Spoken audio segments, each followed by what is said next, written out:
नमस्कार, जनता के लिए जनता की आवाज जनता समाचार में आपका स्वागत है। आइए चलते हैं खबर की ओर।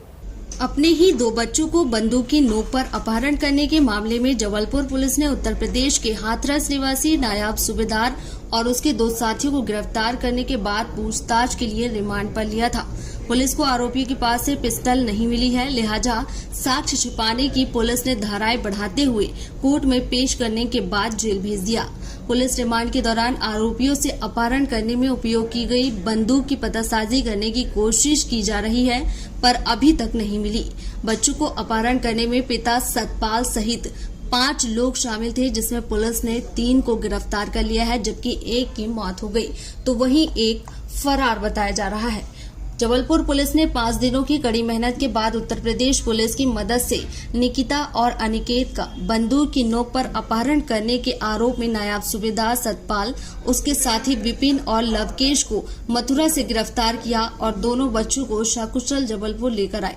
पुलिस पूछताछ में आरोपी सतपाल ने बताया कि वह अपने बच्चों को पाने के लिए कई माह से परेशान था। उसे पता था कि उसकी पत्नी भाग्यश्री आसानी से बच्चों को नहीं देगी, इसलिए अपने बच्चों की किडनैपिंग का प्लान बनाया। सतपाल ने अपने छोटे भाई धर्मपाल, जो कि गांव में ही रहकर किसानी करता है, उसे भी शामिल किया।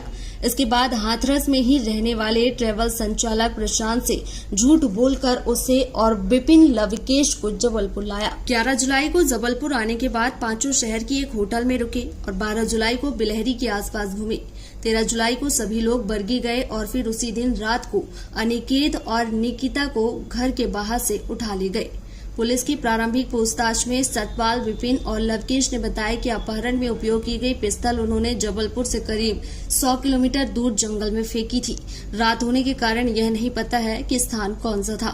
गोरा बाजार थाना पुलिस ने पिस्तौल तलाश की, पर वह नहीं मिली। पुलिस ने तीनों ही आरोपियों को कोर्ट में पेश किया, जहां से उन्हें जेल भेज दिया जाएगा। पुलिस अब धर्मपाल की गिरफ्तारी के लिए जल्द ही फिर से उत्तर प्रदेश हाथरस जाएगी। फिलहाल दोनों बच्चे अभी अपनी मां के पास हैं।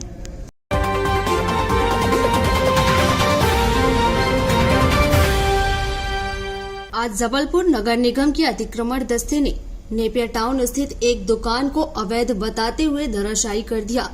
दुकानदार दुकान को न तोड़ने की बात कहते हुए गिड़गिड़ाता रहा, लेकिन प्रशासनिक अमले ने उसकी एक न सुनी और उसके रोजी रोटी के एकमात्र सहारे को नष्ट कर दिया।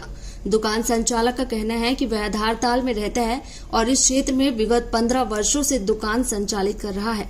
प्रशासन द्वारा आज उसकी दुकान को तोड़ दिया गया। उसका कहना है कि वह दुकान किराए पर लेकर चला रहा था, लेकिन प्रशासनिक अमले ने बगैर कोई नोटिस दिए उसकी दुकान को तोड़ दिया। इतना ही नहीं, उन्होंने सामान भी नहीं निकालने दिया और मारने की धमकियां भी दी। वहीं नगर निगम के अधिकारियों का कहना है कि दुकान हटाने को लेकर लगातार नोटिस देने के बावजूद भी जवाब नहीं मिला। तोड़ने की स्वीकृति के बाद आज अतिक्रमण का दस्ता उसे तोड़ने आया। काफी देर तक दुकानदार और अधिकारियों के बीच दुकान को लेकर बहस होती रही। बाद में अधिकारियों ने दुकानदार पर सरकारी कार्य में हस्तक्षेप का मामला बनाने की भी धमकी दी, तो दुकानदार ने भी बदकिस्मती के आगे घुटने टेक दिए।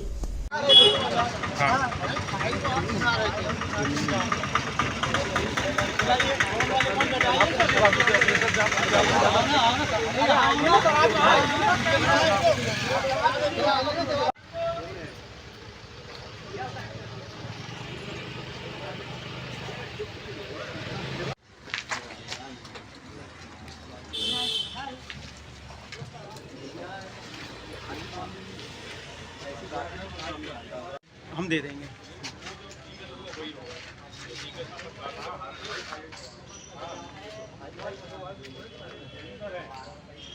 जी बताएं, किस चीज़ का अतिक्रमण लगा था? ये अतिक्रमण दुकान का अतिक्रमण है। सबसे पहली कहानी ये है कि ये प्रॉपर्टी जो है ये विवादित प्रॉपर्टी है। इस विवादित प्रॉपर्टी पे हमने दुकान जो है कच्ची स्थायी दुकान एग्रीमेंट पे ओनर पे ली हुई है। किराए से लेके हम यहाँ रह रहे हैं पिछले 15 सालों से। 15 साल से हम यहाँ काम कर रहे हैं। हमारे यहाँ से पेट रोजी रोटी चल रही है, हमारा घर परिवार चल रहा है। आज अचानक सुबह 12 बजे ये पूरा अतिक्रमण दस्ता, पूरा उड़न दस्ता, अतिक्रमण दस्ता पूरा नगर निगम का यहाँ आ गया, बिना हमें कोई जवाबदारी, बिना किसी नोटिस के, और ये हमारी दुकान तोड़ने के लिए कार्यरत हो गए। इन्होंने ना हमें कोई जानकारी दी, ना ही हमें इनको कुछ बताया, ना ही कुछ बोला। उसके बाद हमने इनको सहयोग किया सहयोग किया। हमने इनको दुकान खाली करने के लिए बोला, लेकिन ये हमें ऊपर से प्रेशराइज करने लगे, हमें मारने की धमकी देने लगे। कौन दे रहा था आपको मारने की धमकी? यहाँ पर जो आरआई साहब मौजूद है, वो पटवारी साहब मौजूद है, और पूरा मदल महल थाना मौजूद है यहाँ पर, और नगर निगम अतिक्रमण दस्ते का पूरा मामला। 18 साल तहसीलदार यहाँ आ रहा है। आपको किस प्रकार से मारने का कहा गया? किस मारने के लिए क्यों बोला गया ऐसा? मारने के लिए इसलिए बोला कि आप कानूनी कार्रवाई में आप हस्तक्षेप कर रहे हैं, इसलिए मारने की धमकी दी। हम कोई कार्रवाई करते हैं, सभी जो संबंधित जो जिसके भूमि स्वामी हैं उसको नोटिस गए हैं, तोड़ने के भी नोटिस गए कि स्वयं से हटा लें, उनका भी जवाब नहीं दिया गया। फिर उसके बाद सक्षम स्वीकृति दी गई है, उसके बाद ये कार्रवाई की गई। अच्छा जी, क्या नाम है आपका? मेरा नाम प्रदीप मेहरावी है।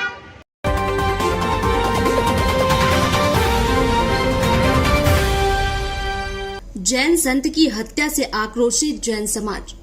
जैन मुनि कामकुमार नंदी महाराज की 5 जुलाई को कर्नाटक के बेलगाम में चिक्कोड़ी के पास हिरकोड़ी जैन तीर्थ में साधना करते समय हुई निर्मम हत्या को लेकर पूरे देश भर में समाज आक्रोशित है।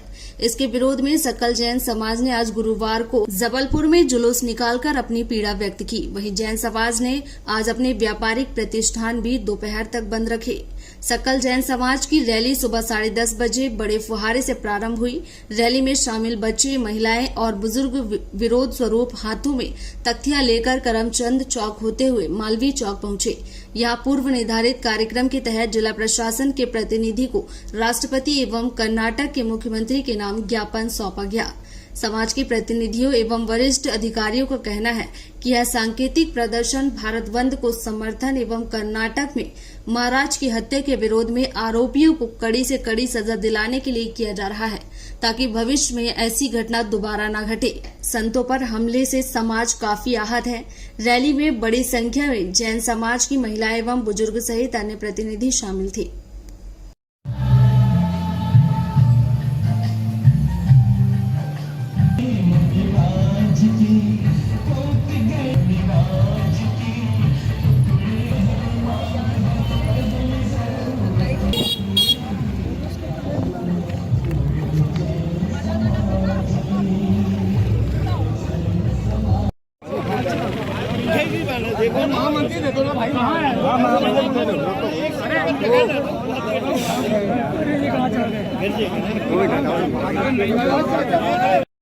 जिस तरीके से यह अहिंसक समाज उग्र होकर निकली है, क्योंकि कर्नाटक में काम नंदी जी महाराज के साथ जिस तरीके से उन पापियों ने यह उपसर्ग किया है और उनको मारकर उनके टुकड़े किए, ऐसे समाज पूरी भारतवर्ष की उग्र होकर मैदानों में उतरी है। अहिंसक समाज का यह मतलब नहीं है कि हम बुज़दिल हैं, नहीं, हमारा धर्म और सिद्धांत ही अलग है। लेकिन यदि सड़कों पर उग्र होकर उतर गई तो ये केंद्र सरकार और राज्य सरकारों को संभालना बहुत मुश्किल पड़ जाएगा, क्योंकि आज भारतवर्ष में जितना टैक्स जैन समाज दे रही है और जितनों को रोजी रोटी दे रही है, यदि वो आज एक मत हो गए तो ये भारत की अर्थव्यवस्था भी डोल जाएगी। मैं यही प्रार्थना करता हूँ कि केंद्र सरकार और राज्य सरकार मिलकर हमारे मुनियों, ऋषियों, संत, माताओं, बहनों सबकी सुरक्षा के लिए शासन स्टिक्स हो, प्रतिबद्ध हो एवं उनकी सुरक्षा दे। यही जैन समाज का कहना है। शहरी चौमासों के लिए उनको शासन की व्यवस्थाएं मिलना चाहिए, यही हमारी उनसे निवेदन है। मैं जबलपुर जैन पंचायत सभा अध्यक्ष कैलाश जैन। हम दिखाते रहे खबर आपको, इसलिए हमारे चैनल को सब्सक्राइब करें और बेल आइकन की बटन को दबाना न भूलें। आप देख रहे हैं जनता के लिए, जनता की आवाज़, जनता समाचार। अन्य खबरों के लिए हमारा चैनल सब्सक्राइब करें।